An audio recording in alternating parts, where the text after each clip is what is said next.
पिछले वर्ष यानी 2022 में स्टॉकहोम कॉन्फ्रेंस के 50 वर्ष पूरे हो गए हैं। इसीलिए आगे आने वाली सिविल सेवा परीक्षाओं की दृष्टि से यह महत्वपूर्ण हो गया है।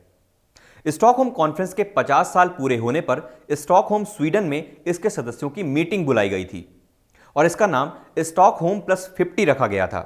इस स्टॉकहोम प्लस 50 की theme a healthy planet for the prosperity of all, our responsibility, our opportunity रखी गई थी। आइए अब जानते हैं कि क्या थी स्टॉकहोम कॉन्फ्रेंस। संयुक्त राष्ट्र द्वारा बुलाई गई यह पर्यावरण की दिशा में सबसे पहला प्रयास था। यह सबसे बड़ा सम्मेलन था जिसे 1972 में बुलाया गया था और पहली बार इसकी थीम रखी गई थी ओनली वन अर्थ। इसी कारण इसे United nation conference on the human environment भी कहते हैं। इस स्टॉकहोम कॉन्फ्रेंस का उद्देश्य सस्टेनेबिलिटी को प्रमोट करना तथा प्राकृतिक पर्यावरण की रक्षा करना था। इस सम्मेलन के 26 प्रिंसिपल्स बनाए गए थे जिन्हें 122 देशों ने अपनाया था। स्टॉकहोम सम्मेलन का आइडिया भी स्वीडन देश ने ही दिया था।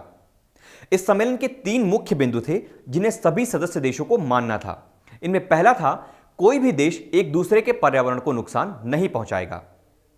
दूसरा था, सभी देश एक एक्शन प्लान बनाएंगे जिससे पृथ्वी पर पर्यावरण के नुकसान को समझा जा सके।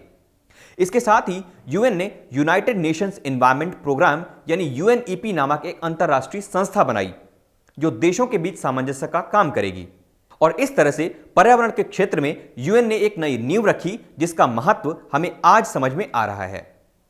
आज के हमारे एपिसोड में बस इतना ही। मिलते हैं एक नए टॉपिक पर एक नए एपिसोड के साथ।